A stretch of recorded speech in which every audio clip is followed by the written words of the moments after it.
Ada satu pola bisnis dari keluarga Sampurna yang menarik banget. Pupuk dulu, baru jual. Ini tuh bukan cuma slogan biasa, tapi sebuah strategi bisnis miliaran dolar yang jadi ciri khas salah satu dinasti paling terkenal di Indonesia. Hari ini kita bakal bedah tuntas cara kerja mereka. Oke, kita mulai dari satu pertanyaan besar yang bikin geger dunia bisnis di tahun 2005. 5,2 miliar dolar. Itu loh harga yang dibayar Philip Morris buat ngambil alih kerajaan rokok Sampurna, sebuah bisnis yang lagi jaya-jayanya. Nah, keputusan ini kan bikin semua orang garuk-garuk kepala. Kenapa coba dijual? Yuk kita gali lebih dalam. Menjual perusahaan yang lagi untung besar seperti HM Sampurna, itu kan kelihatannya nggak masuk akal ya. Kayak jual sapi perah yang lagi banyak-banyaknya ngasilin susu. Tapi justru ini petunjuk pertama dari sebuah pola yang jauh lebih besar. Coba deh kita lihat kondisinya waktu itu. HM Sampurna itu bukan cuma perusahaan rokok, tapi udah jadi raksasa industri, ikon nasional. Jadi pas dijual, ya rasanya aneh banget. Kayak ngasih mahkota keluarga ke orang lain gitu aja. Awalnya sih membingungkan. Sampai akhirnya kita lihat pola yang sama kejadian lagi. Oke, kita fast forward yuk ke zaman sekarang. Hampir 2 dekade kemudian, logika yang sama persis kejadian lagi. Tapi kali ini di industri yang beda banget. Kelapa sawit. Lihat deh lini masa ini.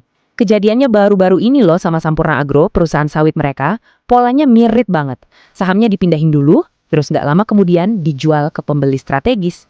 Dan hasilnya cuan gede dalam waktu singkat. Ini tuh kayak dejavu penjualan HM Sampurna kan? Jadi jelas ini bukan kebetulan. Nah, transaksinya ini dibikin jadi 2 langkah. Cerdik banget. Kenapa? Jadi gini, dengan struktur kayak gini mereka dapat fleksibilitas yang maksimal.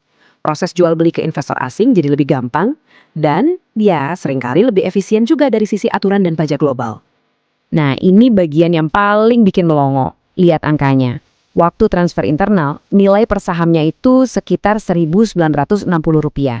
Tapi pas dijual ke Posko, harganya jadi 7.900. Ini bukan sekedar untung biasa loh, nilainya naik lebih dari 3 kali lipat.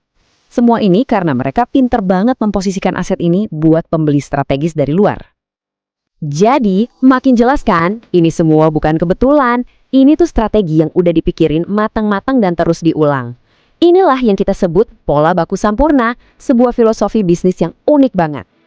Banyak sumber yang bilang kalau keluarga ini bukan tipe pembangun konglomerat yang tradisional. Mereka lebih cocok disebut sebagai value realizers.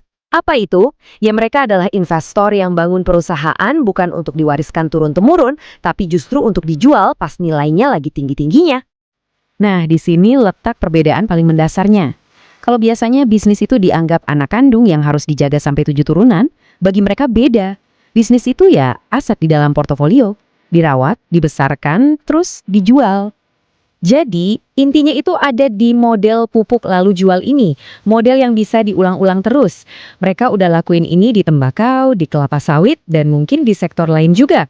Coba perhatikan, industrinya itu selalu yang butuh modal gede, cash flow-nya kencang, dan biasanya jadi incaran pemain-pemain besar global buat konsolidasi.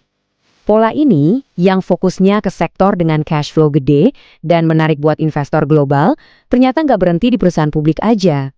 Menurut berbagai sumber media, filosofi yang sama juga diduga diterapkan di area yang, ya, bisa dibilang jauh lebih kontroversial. Selama bertahun-tahun, media itu udah nulis beberapa tuduhan yang cukup serius.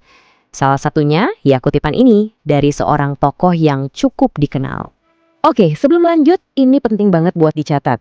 Poin-poin berikutnya ini murni berdasarkan narasi media ya. Ini tuduhan dan isu yang beredar, bukan fakta hukum yang sudah terbukti di pengadilan. Laporan dari media-media kayak Medcom dan Asian Gaming misalnya, menuduh adanya langkah masuk ke dunia judi online. Sektor ini kalau dipikir-pikir cocok banget sama polanya. Cash flow-nya tinggi dan operasinya lewat struktur perusahaan offshore yang rumit. Oke, terus apa artinya semua ini buat kita para investor biasa? Dari pola yang konsisten ini, mulai dari rokok, sawit, sampai ke bisnis-bisnis kontroversial yang masih sebatas dugaan, apa yang bisa kita pelajari?